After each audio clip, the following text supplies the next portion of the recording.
오늘 본문의 말씀을 가지고 성령의 인도라는 제목으로 말씀을 나누겠습니다.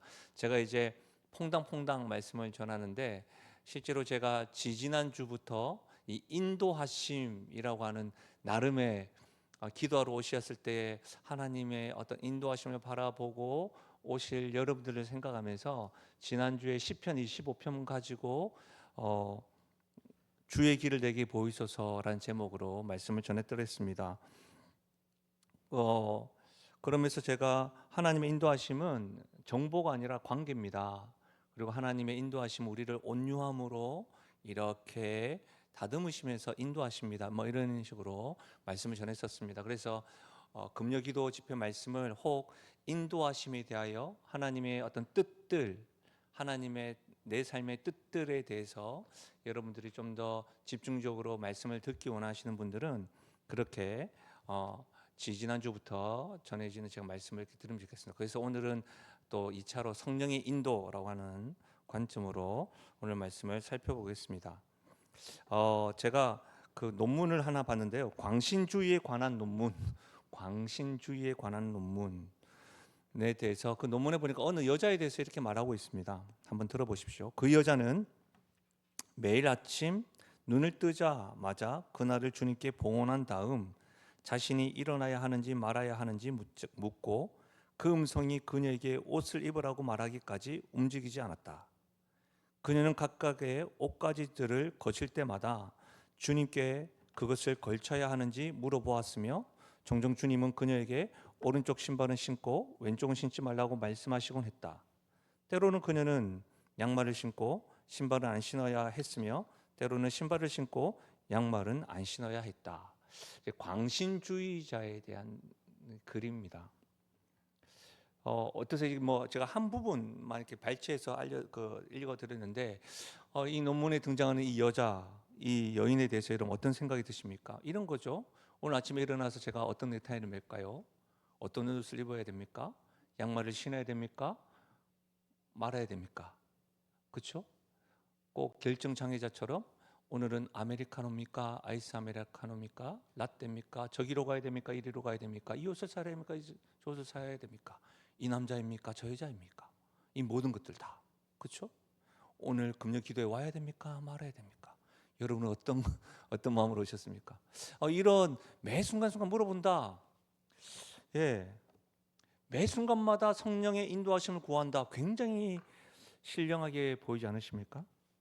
근데 무비판적으로 이 성령님의 인도를 바라볼 때 일어날 수 있는 그 여인은 어떤 때는 양말을 신고 신발은 안 신어야 했고 때로는 신발은 신고 양말은 안 신어야 했다. 무비판적으로 성령의 인도함을 바라볼 때 일어날 수 있는 오픈 이야기처럼 저는 다가왔습니다. 우리는 이게 성령의 인도라는 말을 참 자주 하는 것 같습니다. 제가 청년들 선교뿐만 아니라 어떤 선교단체에 있는 사람들은 하나님 음성을 들었다. 저는 이게 그런 말을 딱 들으면 우선 딱 경계합니다. 그런 소리 잘 하지 마라. 뭐 이런 말을 많이 자주 했던 기억이 있습니다. 참 많이 합니다. 근데 정작 그 성령의 인도가 어떻게 임하는지에 대해서는 오해가 많은 것 같습니다. 어떤 분들은 이 성령의 인도를 마치 하늘에서 떨어지는 음성, 갑작스러운 환상, 갑자기 소름 돋는 느낌, 뭐 그런 것으로 생각합니다. 그러니까 내가 가만히 있으면 하나님께서 모든 것을 대신 결정해 주는 것을 성령의 인도로 생각합니다. 그래서 어떻게 할까요? 난 가만히 있으니까 하나님께서 어떤 표적이나 사인을 보여줘야 되는 거죠. 어떤 느낌을 보여줘야 되는 거죠. 우연한 그 사건 가운데 계속해서 표적과 사인과 느낌을 찾으려고 합니다. 뭘까? 하나님 나한테 뭐라고 말씀하실까? 그러다가 만약 특별한 어떤 체험이나 표적이나 느낌이 없으면 뭐합니까? 아무것도 못하는 거죠. 마비된 상태가 되는 겁니다. 결정장애자처럼 확신이 들 때까지 아무런 결정할 수 없다 이렇게 말합니다. 걸핏 보면 굉장히 영성을 소유한 것처럼 보이지만 자신의 모든 행동과 생각의 책임을 누구에게 맡기는 겁니까? 하나님께 책임을 빼야 합니다. 또 어떤 분은 정반대입니다. 기도해봤더니 답이 없더라. 그래서 내가 할 수 있는 통계와 자료를 모아가지고 내가 하면 되지 뭐. 성령을 빼놓고 현실에서 모든 것을 내가 가진 자료와 경험과 생각과 통계로 결정을 합니다. 근데 기도는 합니다. 그러니까 이런 사람들에게는 뭐예요? 기도는 형식적일 수밖에 없습니다. 왜요? 기도는 하지만 결정은 누가 합니까? 내가 할 거니까. 표면적으로 굉장히 성숙해 보이고 합리적으로 보입니다. 그러나 모든 책임과 결과를 자기 자신이 하려고 하는 모습과 같습니다. 감당할 수 없으면서 말이죠. 여러분, 제가 이 두 양상을 설명해 드렸지만 이 두 양상의 공통점 뭔지 아세요? 결론적으로 평안이 없습니다. 평안을 찾을 수가 없습니다. 어떤 선택도 불안합니다. 왜요? 나한테 지금 무슨 느낌이 있어야 되는데 왜 느낌이 없지? 느낌이 없고 사인이 없을 때마다 뜻이 없나? 이런 것 때문에 불안합니다. 그리고 내일도 알지 못하는 나의 인생을 내가 모든 것을 감당하고 결정하고 책임을 지려고 하니까 이것도 불안합니다. 오늘 본문 특히 28절 같이 한번 읽어볼까요? 저는 이 28절이 참 중요하게 다가오는데요. 28절 같이 읽겠습니다. 시작. 성령과 우리는 이 요긴한 것들 외에는 아무 짐도 너희에게 지우지 아니하는 것이 옳은 줄 알았노니. 여러분, 저는 이 성령과 우리는 옳은 줄 알았노니 성령께서 우리를 어떻게 인도하시는지 분명히 들려주시는 말씀이 28절 말씀이라고 생각합니다. 저는 오늘 이 밤에 성령께서 인도하시는 방법들을 좀 집중해서 살펴보러 갑니다. 그래서 하나님께서 우리의 삶에 특히 성령 하나님께서 어떻게 간섭하시는지를 오늘 이 밤에 깨닫고 기도할 때에 그 성령의 인도하심을, 또 여러분 삶 가운데 성령의 인도하심을 경험하며 나가는 은혜가 있기를 주의 이름 축원합니다. 여러분, 성령의 인도는 갈등의 한복판을 통과합니다. 우리는 흔히 이 성령의 인도하심 이야기할 때 평안함을 그 사인으로 봅니다. 안정됨을 말이죠. 그렇죠? 좀 편안해야지 성령께서 나의 삶을 인도하신다. 좀 길이 순조롭게 열려야지만이 하나님이 인도하신 것이다. 이렇게 이야기하는 거죠. 대체로 이렇습니다. 우리 많은 분들이 직장에 대해서 기도 제목을 저에게 냅니다. 취업 준비하고 해주세요. 기도합니다. 그럼 직장에 딱 됐어요. 된 것 자체가 평안하고 길이 열린 거잖아요. 할렐루야, 주님의 뜻입니다. 그런데 소리가 나는 거죠. 띠리디띠 하면서 직장에서 이제 갈등을 겪게 됩니다. 뭔가 부딪히게 됩니다. 그럼 어떻게 해요? 이게 하나님 뜻이 아닌 것 같습니다. 무슨 말이냐면 하나님의 인도하심을 우리는 평안함으로 오해할 때가, 동일시 여길 때가 많다는 겁니다. 오늘 말씀 이 사도행전 15장은 우리 교회사 중에서 굉장히 중요한 사건이 기록되어져 있습니다. 예루살렘 공회, 우리로 이해하자면 총회가 바울과 바나바와 함께 안디옥에 사절단을 보냅니다.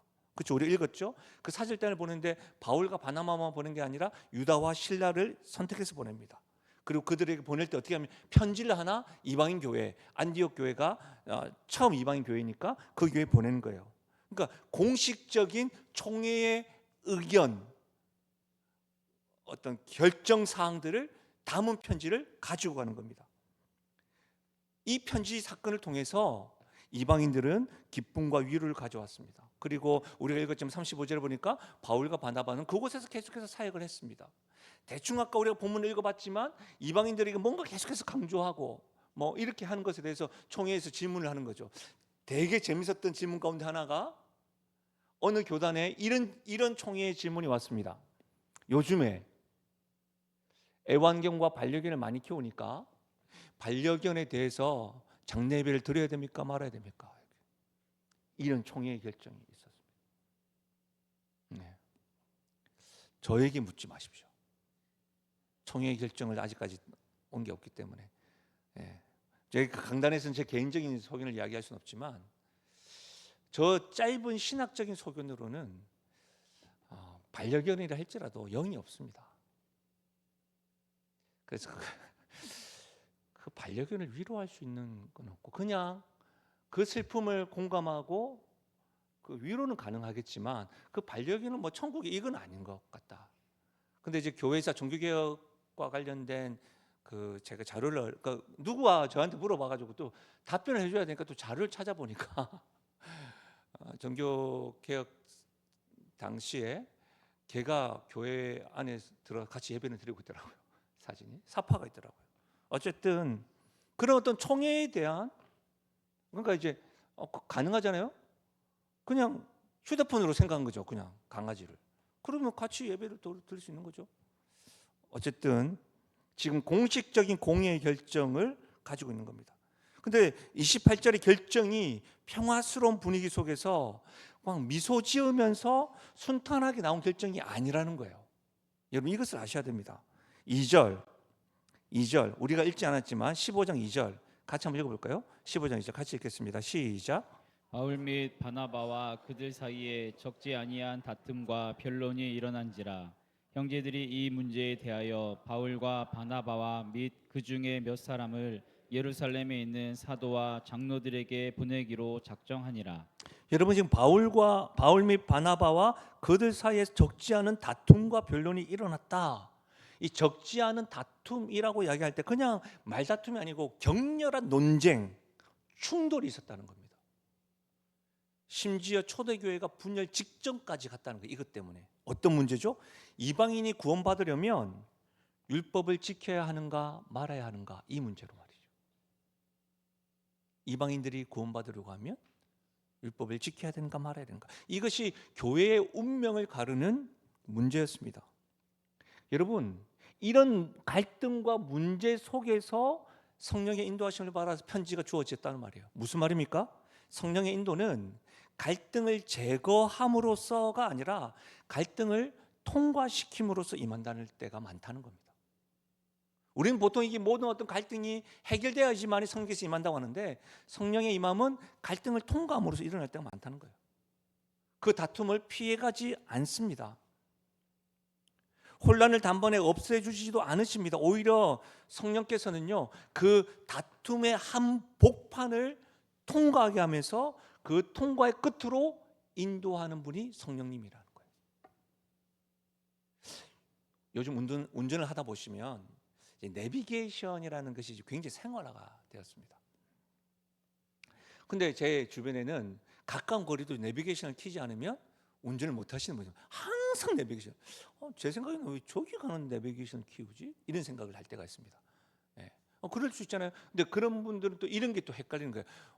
100m 앞에서 우회전. 그 100m의 감각이 공간이 없어가지고 좀 더 일찍 꺾을 때도 있고 또 지나서 꺾을 때가 있습니다. 꼭 안 그런 것처럼 표정이. 그럴 때가 있지 않습니까? 그럼 어떻게 됩니까? 당황합니다. 잘못 왔네. 근데 그때 어떻게 합니까? 여러분 내비게이션 저에게 말을 걸어줍니다. 재탐색 중. 그렇죠? 경로를 재탐색합니다. 이렇게. 약간 흉내를 냈는데 별로였군요. 무슨 말이에요 여러분?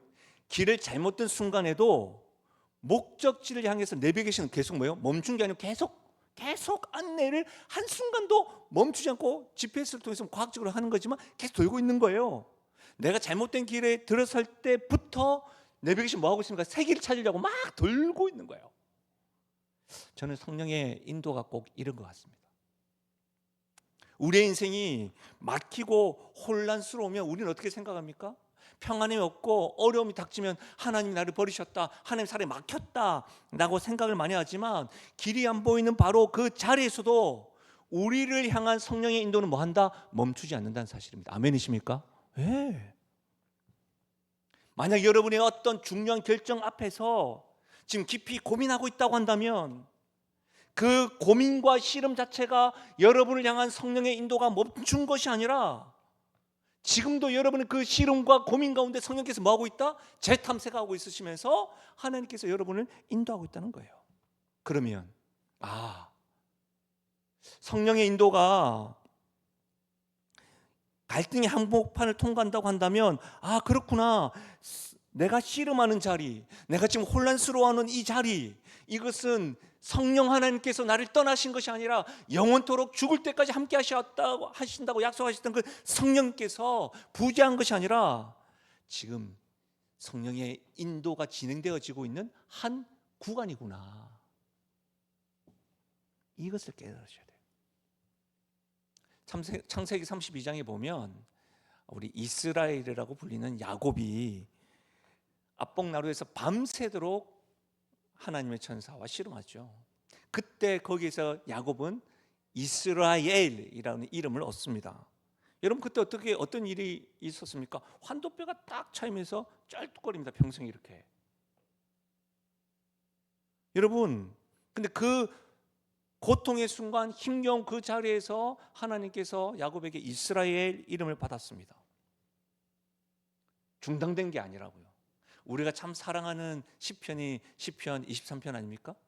여호와는 나의 목자시니 내게 부족함이 없으리로다. 내가 사망의 음침한 골짜기를 다닌다 할지라도 해를 두려워하지 않을 것은 뭐라고요? 주께서 나와 함께 하심이라. 골짜기를 피하게 하신다고 한 것이 아니라 내가 사망의 음침한 골짜기를 다닌다 할지라도 목자 되신 하나님께서는 나와 함께 하신다. 성령의 인도는 지금 나의 인생 가운데 골짜기와 같은 사망의 음침한 골짜기라 한다 할지라도 성령께서는 나의 인생을 인도하시는 걸 멈추지 아니하시고 함께 하신다는 사실입니다. 그러니 사랑하는 여러분, 지금 여러분의 인생이 큰 갈림길에서 혼란스러워하는 분 있으십니까? 직장의 선택이나 진로의 선택이나 가정의 문제나 여러 가지 관계 갈등 속에 있으십니까? 왜 이렇게 답이 보이지 않을까? 괴로워하는 분 있으십니까?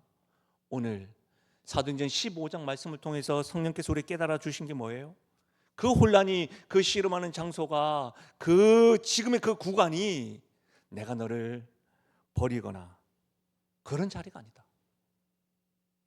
성령께서 바로 그 씨름의 자리를 통과시키면서 나를 지금 인도하고 계시다는 사실을, 그래서 여러분의 그 혼란 가운데 씨름 중에서도 기도를, 그 성령의 인도하심을 믿는다고 한다면 기도를 멈추지 마시고 나의 인생을 재탐색하시면서 선하게 인도하신 성령님, 그 성령님을 신뢰할 수 있기를 주의 이름으로 부탁드립니다.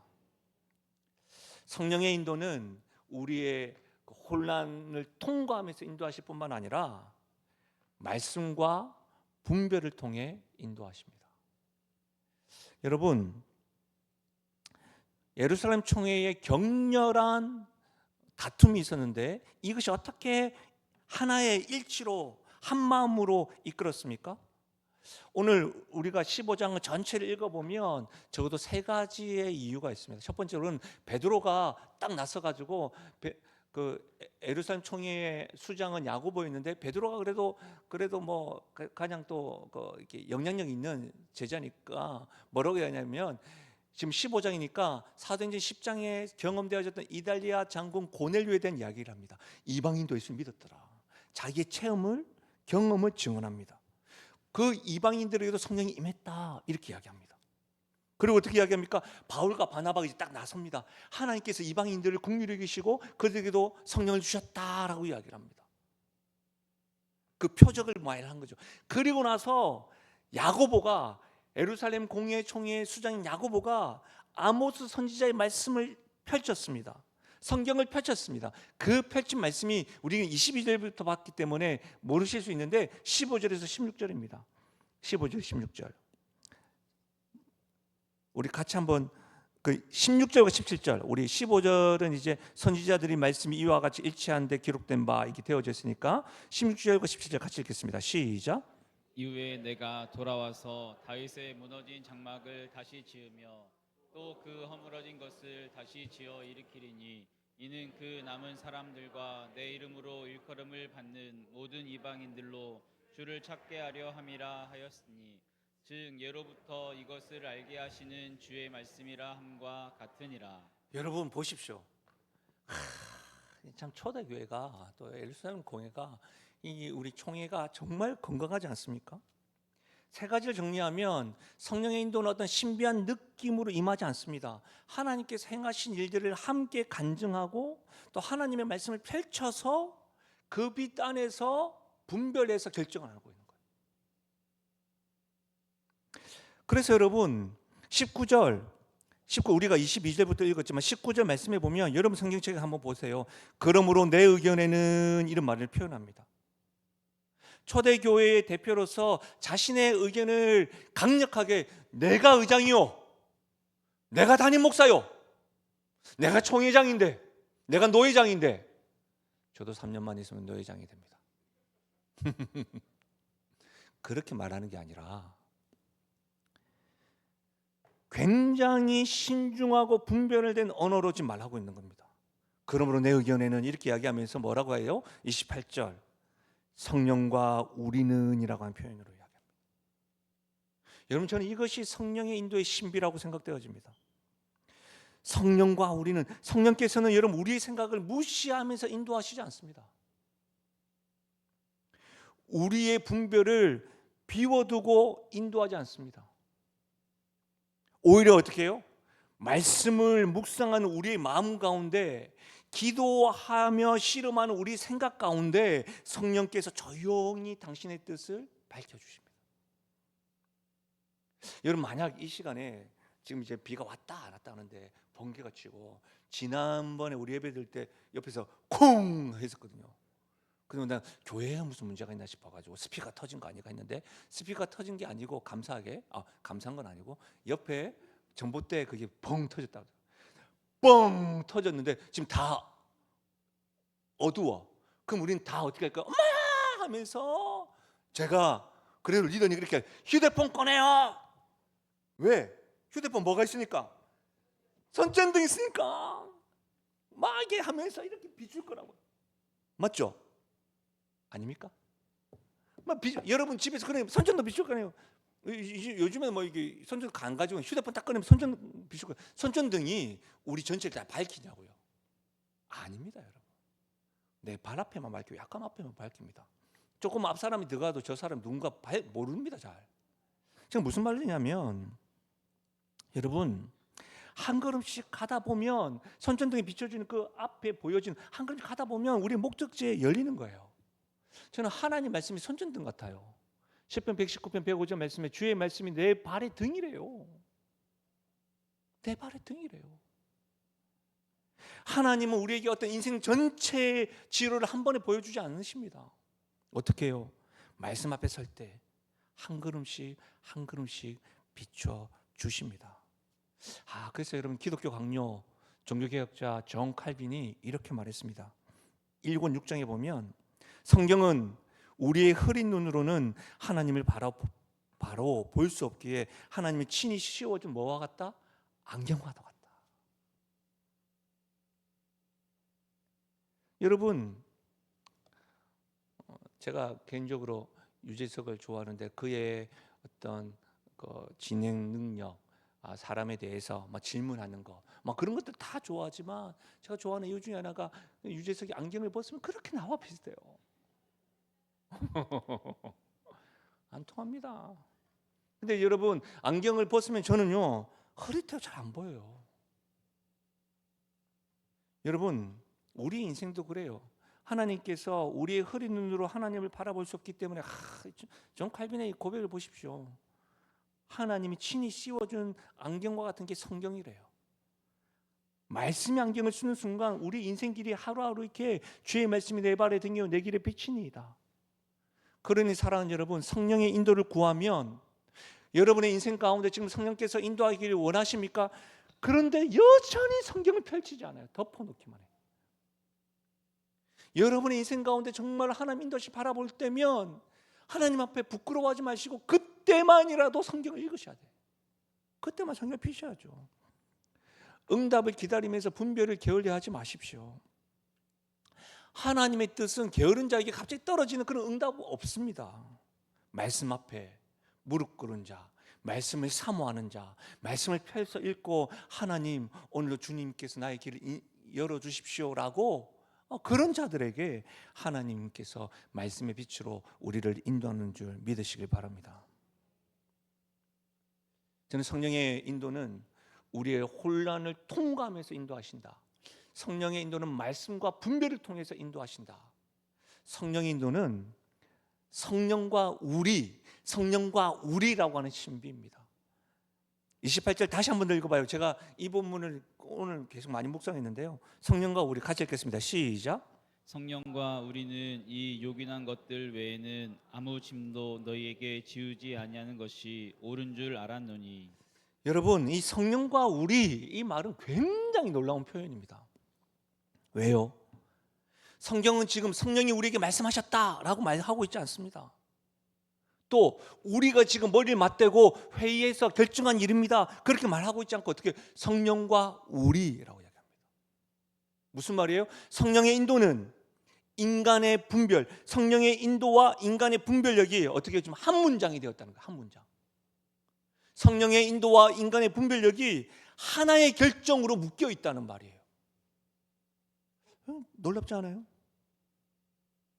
여러분, 성령과 우리라고 하는 말이 왜 굉장히 놀라운 표현입니까? 성령께서 직접 다 말씀하셨으니까 우리 생각할 필요 없다, 이 말이 아니라는 거예요.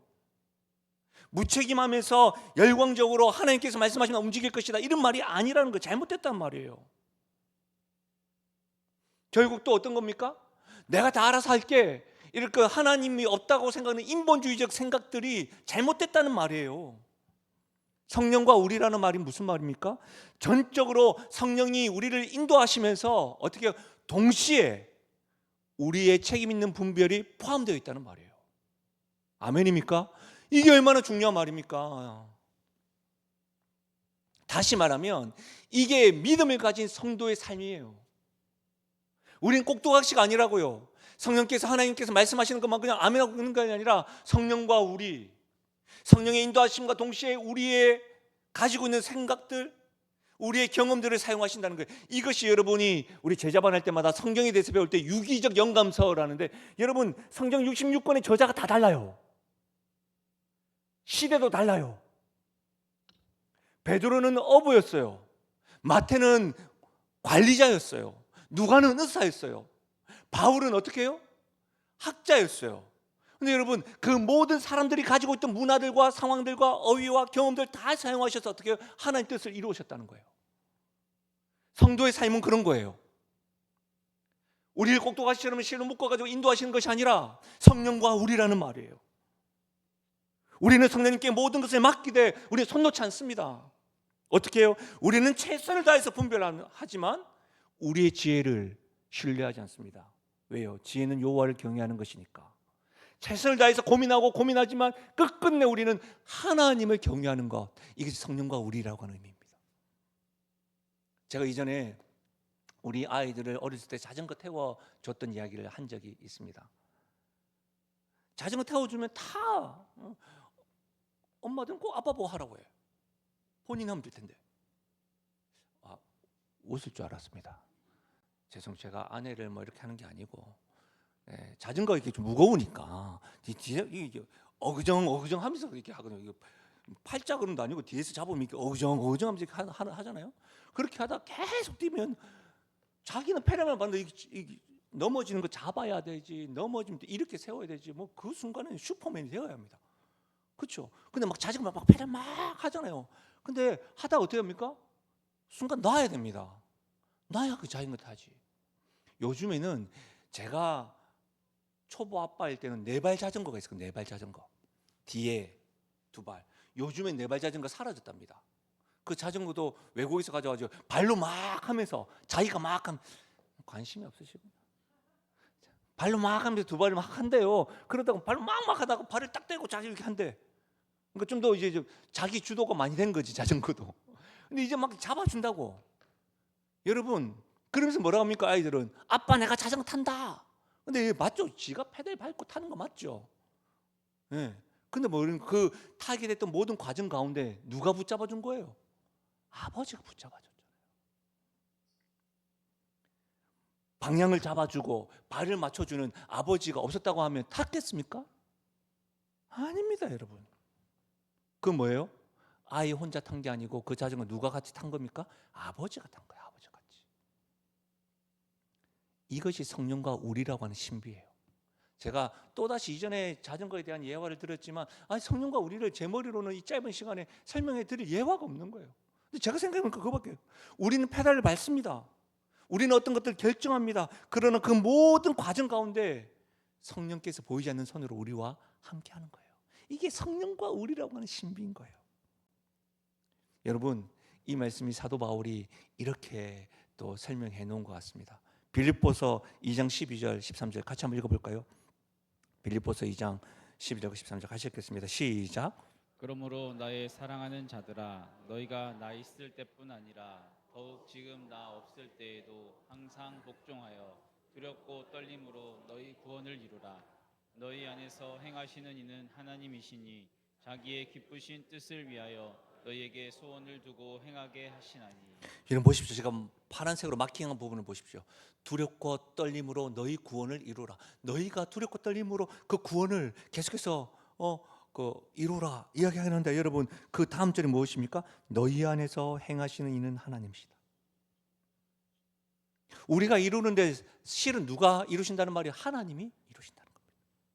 우리가 믿습니다라고 결정하긴 하는데 사실은 성령께서 우리에게 그리스도 영을 더하셔서 아바 아버지라고 부른다는 거예요. 그러니까 고린도전서 12장 말씀에 성령이 아니고서는 아버지를 주라 할 자가 없다. 내가 예수님을 믿는다고는 하지만 그 믿음이 나의 빌리브가 아니라 나의 페이스, 은혜로 인하여 믿음으로 말미암아 믿는 것도 은혜구나. 아멘입니까? 예, 성령과 우리 이 거룩한 신비의 삶이 성도의 삶이에요. 사랑하는 여러분, 우리는 성령 하나님께 모든 것을 맡기면서 손 놓고 있는 그런 성도가 아닙니다. 최선을 다하여 분별하되 어떻게 해요? 우리의 지혜를 신뢰하지 않습니다. 여러분 오늘이요 6월 19일이에요. 2026년 6월 19일. 제가 요즘에 시간이 너무너무 빨리 가는 거예요. 그러니까 빨리 간다는 느낌이 드니까 시간이 너무너무 소중해요. 여러분 내일이 2026년 6월 20일이에요. 아무도 안 살아본 날이에요. 놀랍지 않습니까? 아무도 안 살아보고 아무도 그날에 발을 디뎌본 적이 없고 우리는 좀 있다가 자다가 눈 뜨면 그때 발을 디딜 거예요. 그런 인생인데 우리가 어떻게 모든 것을 다 결정할 수가 있겠냐 말이죠. 그러나 최선을 다해서 우리가 살아가겠지만 여러분 앞도 보지 못하는 우리 인생, 하루도 보지 못하는 인생을 누가요? 하나님께서 인도해 주시는 거예요. 그러니까 우리의 지혜를 붙잡을 수가 없는 거죠. 최선을 다해서 하지만. 그러니 사랑하는 여러분, 오늘 이 밤에 기도하면서 여러분이 어떤 것들을 결정해야 될 것들이 있다고 한다면 두려워하지 마십시오. 그리고 그 결정을 혼자서 짊어진다고 생각도 하지 마십시오. 우리가 막 패를 받는 그 순간에도 안장을 붙잡으시는 성령 하나님의 손이 우리와 함께 하심을 확신하며 믿음으로 당당하게 페달을 밟을 수 있는 성도의 용기가 있기를 주의 이름으로 부탁드립니다. 한 가지만 더 살펴볼까요? 성령의 인도에는요 열매가 있어요. 어떤 열매가 있냐면 위로와 경고함의 열매가 있어요. 예수님께서 마태복음 5장과 6장과 7장을 산상수훈이라고 해서 성경책에 보면 다 빨간색이에요. 그러니까 예수님의 설교죠, 설교. 근데 7장에서 어떤 말씀을 하시냐면 나는 예수님의 이름을 가지고 귀신도 쫓아냈습니다라고 이야기하는데 그때 난 너 모른다라고 이야기해요. 열매를 통해서 알 수 있다라고 이야기하세요. 성령의 인도 역시도 열매가 있어요. 열매가. 어떤 열매가 있냐면 여러분 예루살렘 공의의 결정, 성령의 인도하심으로 인하여 공의의 결정이 편지로 딱 안디옥 교회에 갔는데 그때 어떤 일이 일어났냐면 31절에 그 편지를 31절에 읽고 위로한 말을 기뻐하였습니다. 교회가. 그리고 32절에 여러 말로 형제를 권면하여 굳게 되었다라고 되어져 있어요. 근데 여러분 제가 이 부분에 대해서 31절에 이 위로라고 하는 말이 헬라어로 파라클레시스예요. 보혜사 성령이라는 말이에요. 와. 그리고 굳게 하다라고 하는 것이 견고하다, 넘어지지 않도록 세운다라고 하는 말이에요. 여러분 우리나라는 이제 여름만 되면 요즘에는 뭐 열대야 날씨가 된 것 같아요. 좀 습하잖아요. 우리 여름만 되면 뭘 준비합니까? 태풍 늘 경험합니다. 강한 바람과 함께 비가 막 오죠. 우리는 그래도 이제 서울 수도권에 사는 사람이니까 도시에서 이게 태풍의 피해를 좀 더 경험하지만 우리가 뉴스나 이런 걸 보면 이게 막 무너지고 나무가 뽑히고 이런 것들을 우리가 다 보잖아요. 근데 참 폭풍이 일어난 이후에 그 현장에 한 번씩 가보면 재미난 것을 한 가지 발견할 때가 있는데요. 엄청나게 굵은 나무들이 부러져 있는 겁니다. 근데 얇고 얇은 갈대는 푹 고개는 숙여져 있는데 뽑혀져 있지 않은 걸 보게 됩니다. 무슨 차이일까요, 여러분? 뿌리 차이입니다. 뿌리. 보이지 않는 곳에 깊이 내린 뿌리가 바람에 흔들리고 휘어지더라도 뽑히지 않는 겁니다. 그리고 어떻게 돼요? 햇빛이 딱 나면 다시 또 발짝 씁니다. 성령의 인도를 받는 사람이 꼭 그렇습니다. 우리도 성도들이 넘어지고 자빠지고 쓰러지고 상처 입을 수 있다는 것이죠. 여러분, 환경의 바람이 잠잠해져서 우리가 경고한 것이 아니라 보이지 않는 우리 심령 마음 깊은 곳에 어떤 뿌리가 있는 겁니까? 나는 하나님이 이처럼 사랑하사 독생자를 주셨으니 나는 나 같은 자를 위하여 독생자 예수 그리스도 안에 있는 하나님의 사랑을 받은 자다. 나는 하나님의 손에 있는 자다. 나는 2026년도 6월 20일은 한 번도 경험하지 못했지만 내가 아직 사명 있고 하나님 뜻이 있다고 한다면 내일을 맞이하게 하실 하나님 그 손에 붙잡혀 있는 자다. 이런 뿌리로 살아가는 사람인 것이죠. 환경이 안정돼서가 우리가 경고한 것이 아니라 성령께서 나에게 위로를 주시고 성령으로 말미암은 그 뿌리가 견고하게 하는 것이죠. 사랑하는 여러분, 성령께서 인도하신 자리에는 반드시 열매가 나타납니다. 위로가 임한다는 거예요. 성령께서 함께 하신다는 위로가 있는 거예요. 희한해요. 이게 긍정적 사고방식이 아니에요. 어떤 사고가 일어났을 때 깜짝 놀랍니다. 가슴이 무너집니다. 밥이 안 넘어갑니다. 살 기력도 없습니다. 그런데 희한해요. 나중에 그들을 만나보면 그래도 감사합니다. 이런 위로의 고백을 성도들은 하는 거예요. 그걸 어떻게 심리학적으로, 상담학적으로, 임상적으로 이해할 수가 있습니까? 죽도록 경제적으로 어렵대요. 그런데 그래도 감사하대요. 사랑하는 여러분, 흔들리는 마음이 굳게 세워집니다. 이것이 성령의 인도함을 받는 사람의 열매인 겁니다. 만약 여러분 삶 가운데 어떤 길이, 어떤 결정이, 어떤 어려움이 여러분을 만약에 계속 불안하게 만든다, 계속 정죄감에 빠지게 만든다, 그것은 성령의 인도가 아닌 겁니다.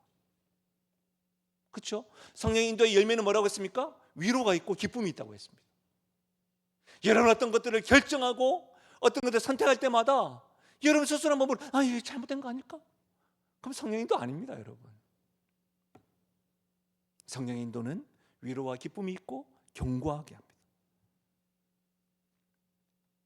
만약 여러분의 삶 가운데 계속해서 불안함이 있고 여러분의 정죄감이 있고 움츠리게 만들다고 한다면 어떻게 합니까? 넙죽 엎드려서 다시금 성령의 인도를 구해야 하는 것이죠.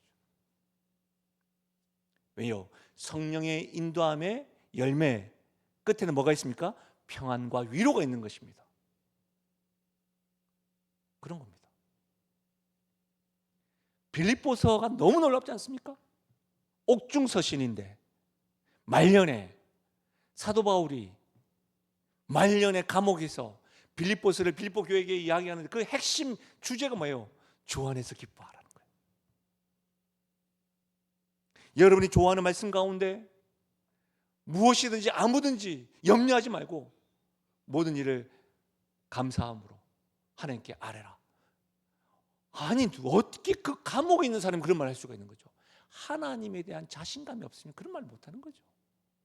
하나님 안에서의 그 기쁨과 위로를 경험하지 한 사람만 할 수 있는 것이죠. 성령의 위로의 끝은 위로와 기쁨과 견고함이 있다는 것을 꼭 명심하십시오. 그래서 여러분 오늘 이 말씀이 우리의 삶을 또 우리 삶의 뿌리를 다시금 붙들어주는 성령의 인도를 바라보고 또 나의 인생 가운데 성령께서 어떻게 이끄시는지를 해석되어져서 오늘 이 밤에 기도하고 응답을 경험하고 살아계신 성령님과 깊은 사귐의 교제가 있는 밤 되시기를 주님의 이름으로 축원합니다. 말씀을 마무리하겠습니다. 지금 오늘 기도하는 자리로 나오셨습니다. 그러면서도 혹 하나님의 신호만 어떤 사인만을 기다리면서 아무것도 결정하지 못한 채 멍하고 있진 않으십니까? 아니면 지금 여러분 앞에 있는 그 문제 앞에서 내가 모든 것을 혼자 짊어진 채로 얼굴은 웃고 있긴 한데 탈진한 상태는 아니십니까? 그 열심 속에 샬롬과 평화는 없습니다. 애쓴 것 애쓰셨습니다. 그러나 그 애씀과 수고에는 불안만 있을 겁니다. 그러니 오늘 말씀을 다시 한번 더 귀 기울여 보십시오. 지금 겪고 있는 혼란의 과정을 통과하면서도 성령께서는 우리를 인도하신다는 겁니다. 여러분을 버림의 증거가 아닙니다. 그 가운데 반드시 통과시키면서 우리를 인도하십니다. 그러니까 꼭 기억하십시오. 지금의 나의 삶은 성령께서 나의 삶을 인도하는 재탐색하는 구간이구나. 여러분의 삶을 말씀을 통하여 성령의 시선과 성령의 관점으로 해석해 나가십시오. 성령의 인도를 구할 때마다 말씀을 가까이 하십시오. 말씀을 다시 펴십시오. 목사님 어디서부터 봐야 됩니까? 이렇게 주여 오늘도 말씀을 펴니다. 당장 하라. 주여 말씀 펴니다. 목매달아. 이놈을 잠언을 읽으십시오. 시편을 읽으십시오. 로마서 8장을 읽으십시오. 성령의 인도하심들을 바라보십시오. 사랑하는 여러분, 기도하면서 분별하십시오. 기도할 때도 말씀으로 주십시오. 내 감정의 느낌이 아니라 말씀으로. 하나님은 그렇게 여러분이 분별하는 마음을 달라고 하실 때에 그 마음 가운데 말씀을 이렇게 생각나게 하실 겁니다.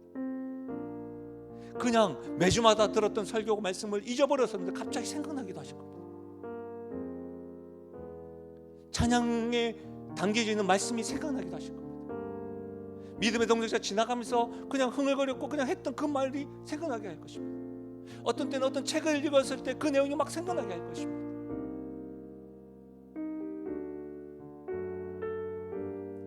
성령과 우리라고 하는 신비를 신뢰하십시오. 내가 결정하는 이 자리에 나의 지혜를 의지하지 않고 성령님을 의지한다고 하는 그 자리에 성령께서 함께 하신다는 겁니다. 사랑하는 여러분, 성령과 우리라고 하는 말이 너무 위로가 되지 않습니까? 지금 저와 여러분이 결정하는 그 자리가 혼자의 결정이 아니라 성령께서 나와 함께.